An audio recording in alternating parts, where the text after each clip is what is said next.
It's safe to say that most people semi-involved or at least interested in competitive Siege have a basic understanding of how Oregon Basement is typically defended. Usually, it looks something like this, with a combination of shields and projectile denial focused around denying attackers easy access into Blue Bunker. And for the most part, this has proven to be successful if you look at defensive win rates across all regions. But due to the recent changes to the much needed projectile denial, many people are wondering if this is still the best way to defend the site. In short, I'd say yes. Even with the changes to Wamai and Jaeger, I think that using shields and various crossfires to defend this position is probably the best way to defend the site. But now, there are certainly reasons to look to something else to at least give attacking teams a different look. This is exactly what the reigning Canadian League champions and the SI qualifier winning team, Altiora, believe as well. They approach the site in a rather interesting way, focused mostly on denying Blue Bunker by holding meeting, attempting to bait attackers into wasting as much time off of site in order to compensate for the time which would previously be wasted clearing the shields and utility in Blue Bunker and Elbow. We saw this a few times during their SI Quals run, so let's take a look, discuss the philosophy behind it, point out some strengths and weaknesses, and form it into a blueprint to make the entire strategy a bit more digestible. Since the defense is largely centered around maintaining this position, let's focus on how to control meeting. But first, why do we want to hold meeting? The answer to this is fairly straightforward. Since we aren't contesting Blue Bunker at all horizontally in Altiora's case, something I'll get back to later, we need to pressure it vertically, which is exactly what opening E-Box and these lines of sight allows. What's nice about these lines of sight is that while you're prone holding these, and just from the way the perspective works, the defender can see the attacker's feet far earlier than the attacker can see the defender. So much so that it's basically impossible for the attackers to take and win this gunfight. For this reason, we need one of our defenders inside meeting who is tasked with solely holding these angles. While you can't get entirely tunnel visioned, you need to rely on your teammates set up around you to make sure that you don't get pushed and overwhelmed while doing this. For this reason, we need to extend into kitchen and open a rotate between kitchen and meeting. This allows a player positioned here to watch pushes coming from dining or the shower side of the map, while also being able to contribute to a split take. Altiora generally have two players in this area, Mozzie and Malusi, while Malusi seems to be able to float towards the Z and Freezer Stairs area. What's also nice about having a player in kitchen is that the security hatch gives them a really fast avenue to fall back and almost immediately have influence over the site through sight lines onto pillar. To further fortify these positions, and to make it generally annoying for attackers to get information here, we'll place mute jammers on the kitchen single wall and meeting wall, and Mozzie pests scattered around split and stage door. The obvious weakness here is the shower side of the map, as attackers can pretty freely walk up Brown Hall and backstab the kitchen player. While Malusi does have the option of floating to Z to defend against this, that just doesn't seem fortified enough, so we'll place a wub in that hallway to give a bit more intel for the kitchen player and allow them to peek off the sound if they so like. The last piece to Altiora's puzzle, and it's one that, in all honesty, I'm not the biggest fan of, is Vigil playing in T2 with the option to rotate out into Attic. Now, I'm not opposed to the Vigil, since it does make it a bit more annoying to drone this area of the map, and I'm not opposed to the positioning necessarily, but more so how Altiora choose to play it. They do so quite aggressively, and it seems that Vigil's main task is to just go 1-for-1. My issue is, it seems that he does this a bit early, where he could waste way more time from this position. It can also result in him being killed with no real consequence for the attackers.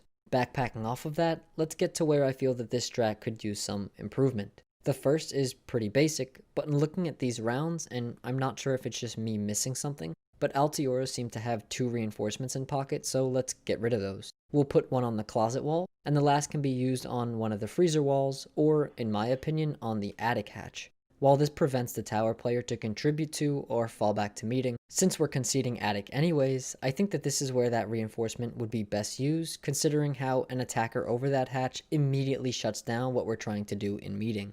Another change which I think would immediately make this strat more viable is initially extending with smoke rather than conceding elbow from the onset of the round. This creates a crossfire into Blue Bunker with the meeting player, establishes more map control, and makes it more difficult for attackers to gain it, and forces them to use their utility.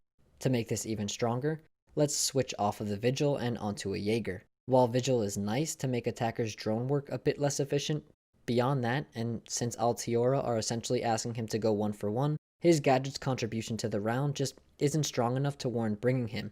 Rather, we'll just bring Jaeger and stack his ADS on Smoke's elbow shield to further fortify the idea that we just discussed. Also, it's Jaeger, so who's going to complain about that?